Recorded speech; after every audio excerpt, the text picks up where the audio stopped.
Hey everyone, it's Will, GamerDad, with another video for you. So I realized I've had a lot of new subscribers in the last few weeks, and I just wanted to cover some old material that some of you may not be aware of. And again, I realized that many of you have finished this content, but this is for, the people who have not seen or maybe didn't realize.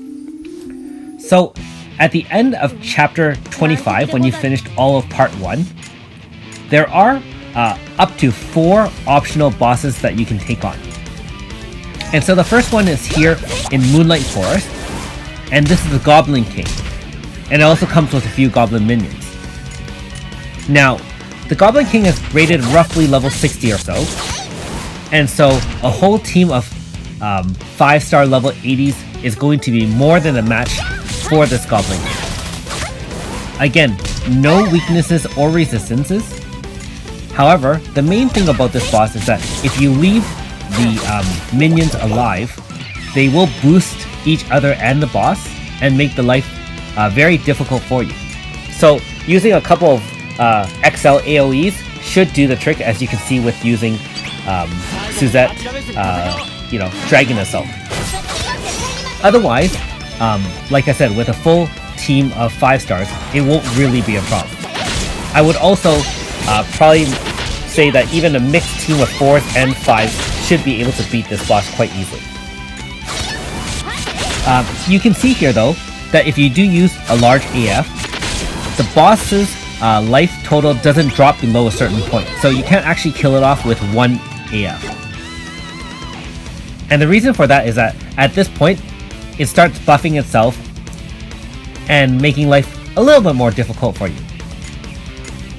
But again, you can see at level 66, it's not going to stand much more hits of your level 80s multi-hits.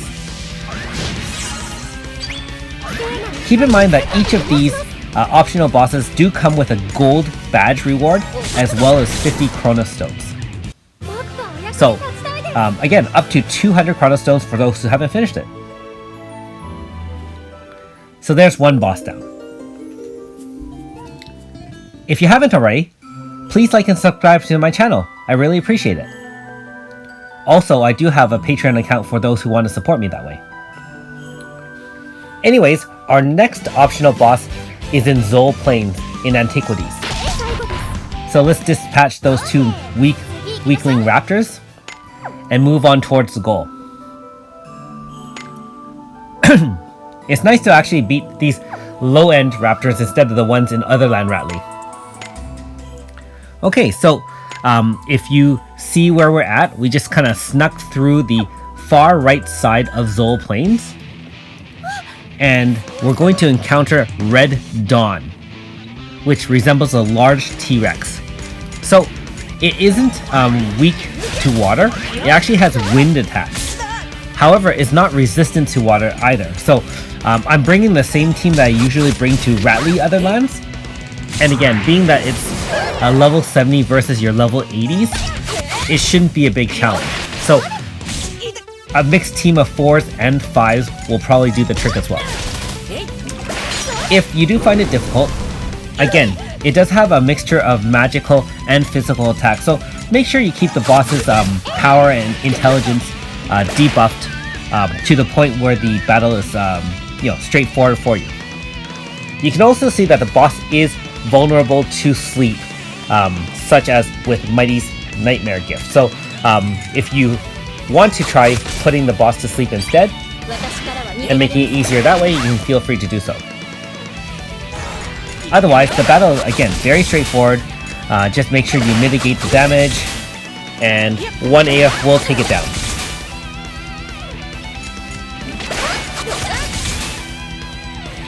Alright, so that's the second optional boss out of the way. And I realize many of you have run into these because as you walk through the different chapters, you may have gone into this area and be like, oh, what is it? And then you got slaughtered. I remember when I first started this game and I ventured into the wrong area and tried these. Yeah, it wasn't very pleasant. Okay, so our third boss is only accessible after you finish part 1, which is all of chapter 25. And what we're going to do is we're going to go into space-time rift, go into the past, and access where Chronos Menas is. And in this particular case, you must leave all 6 crystals undefeated. So remember that when you went through part 1, by defeating each of the 6 crystals before encountering Chronos Menas, it made the boss battle much easier. Now, this true form of Chronos Menas actually has all 6 crystal buffs on.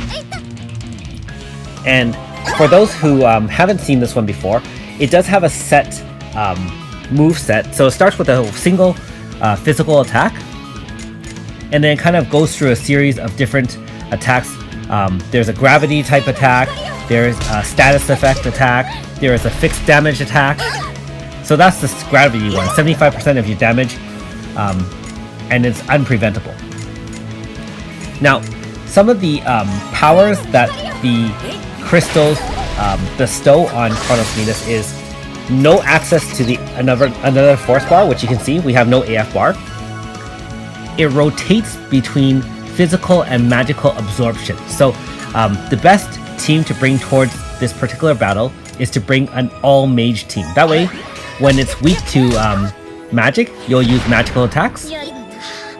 When it's weak to physical, then you'll just slap it with the staff slam.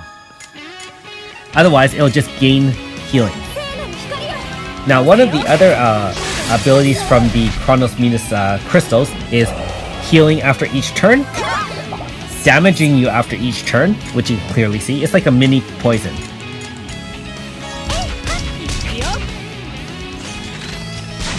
Okay, so there's again another moderate damage, non-type magical AoE.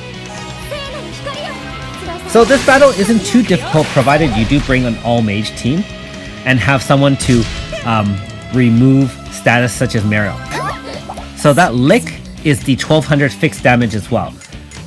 So the main spell to watch out for is the gravity, which is on turn 2. Otherwise, the other damages aren't too bad. And it is a little bit annoying to have a few hundred damage tick away from you every turn, but if you do put on Pure Cradle with regen, or have any sort of other regen type healing characters, Yuna, even Myris being a 5-star healer, shouldn't have too much trouble with this one.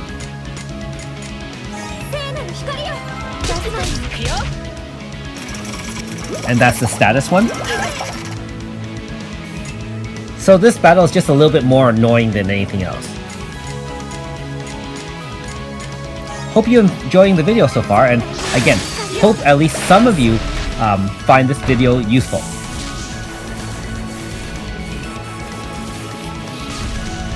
Alright, and that's the 3rd boss down.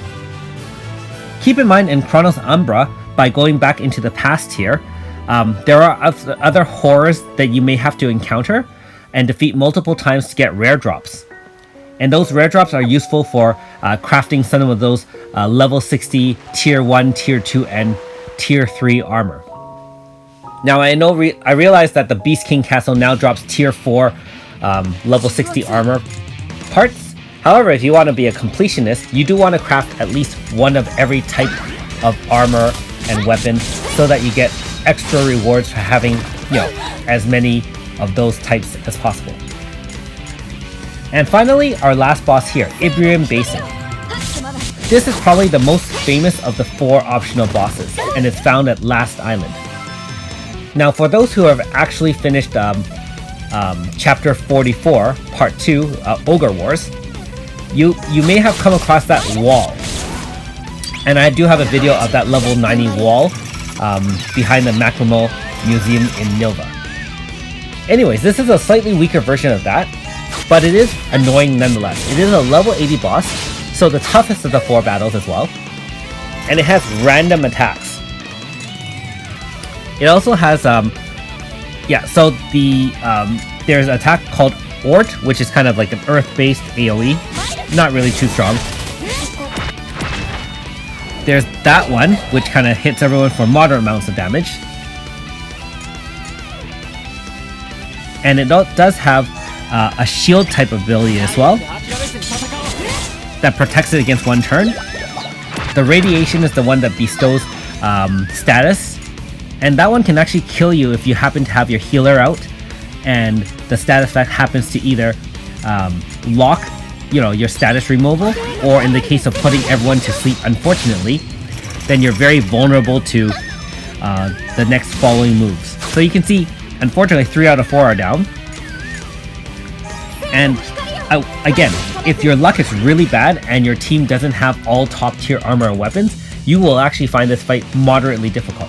Now, if you have a fully stacked team and are quite experienced with kind of keeping power and intelligence down, shielding yourself with things like Aurora Force, rotating in and out to use Valor Chance to boost or debuff, then this boss won't be too challenging. But again, don't take this boss lightly at all.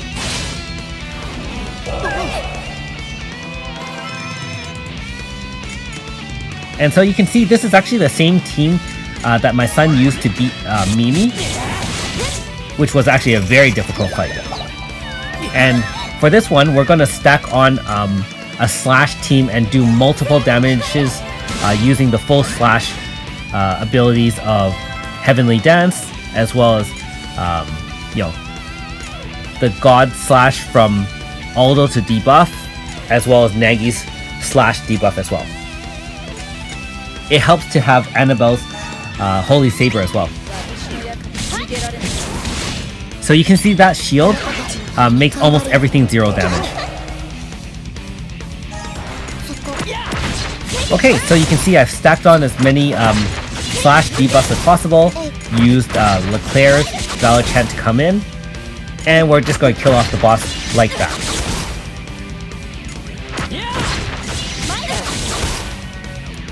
Alright, all done. So again, thanks for watching. We'll see you next time.